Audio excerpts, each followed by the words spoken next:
Valentin Jacob qui est suspendu aussi pour cette rencontre. Et puis Lucado qui est toujours en délicatesse avec son mollet. Oui, je pense qu'il il se rapproche du groupe petit à petit.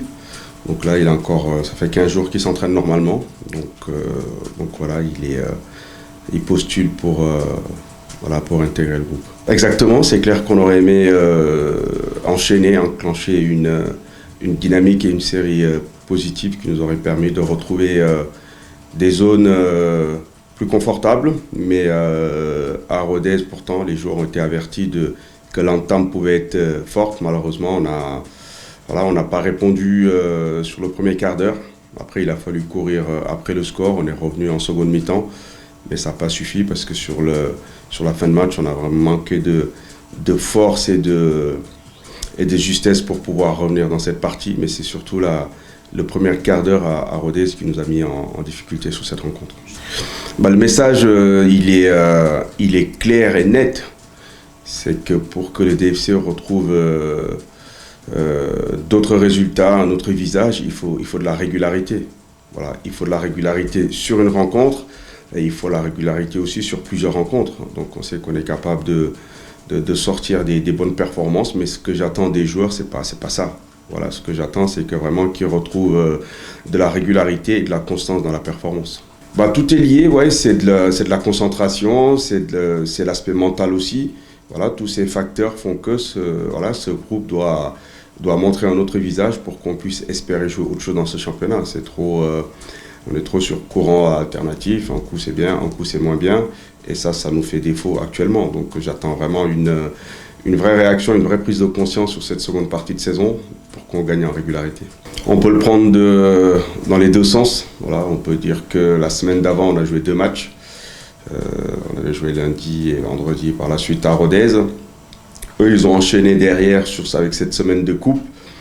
Ça leur permet de rester dans le rythme. En même temps, ça sollicite vachement les organismes, sachant que cette semaine, il y aura encore 2 matchs. Non, chaque club doit se préparer en conséquence. On a le calendrier. Nous, ce qui s'est passé, c'est que cette semaine, on a bien travaillé avec des oppositions en interne. Donc, à ce niveau-là, on est prêt. Et puis, pour ce qui est du Paris FC, ils ont un effectif conséquent, donc voilà, je ne me fais pas de soucis pour eux. Ils récupèrent des suspendus, des blessés, donc ils ont l'effectif pour tourner. Qui m'inquiète, non. Qui peut influencer sur la qualité de la rencontre, oui. Après, il faut être pragmatique, il faudra être très intelligent quant à l'état de cette pelouse et être très efficace et très réaliste parce qu'on sait que les conditions ne seront pas optimum pour produire un beau spectacle. Donc on va aller là-bas. Voilà, parce qu'il y a des points que nous devons récupérer, à nous de nous adapter rapidement par rapport à ces conditions. Pour l'instant, c'est encore serré. On voit qu'après le match de Laval, on s'était rapproché. Il aurait fallu faire le bascule à Rodez. Malheureusement, on n'a pas été performant sur cette rencontre. Maintenant, jusqu'à la fin du championnat, chaque match sera important pour nous. À nous comme je l'ai répété, de retrouver de la constance, de la régularité pour qu'on puisse prétendre à autre chose. Parce que ce qu'on fait actuellement, c'est pas suffisant à ce niveau-là.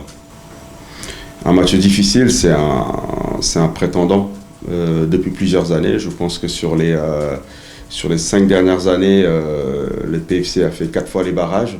Voilà, donc c'est une équipe qui est là, c'est un effectif pléthorique, voilà, c'est un effectif taillé pour jouer la montée. Donc ce qu'on voit, c'est que c'est une équipe qui a des forces. À tout moment, elle peut injecter des joueurs très talentueux qui sont sur le banc pour pouvoir aller chercher un résultat. Après, pourquoi ils sont plus performants à l'extérieur, ça peut être dû aussi aux caractéristiques de leurs joueurs. C'est que c'est une équipe avec beaucoup de puissance qui se projette très vite à chaque perte de balle. Voilà, on est avertis, voilà, à nous d'être très forts aussi sur ces phases de transition et surtout sur la fin de la rencontre parce qu'ils ont un tel effectif que les remplaçants sont aussi forts que les titulaires. Donc il faut être prêt sur l'entame et surtout sur la fin de match parce qu'ils peuvent être très dangereux en fin de partie.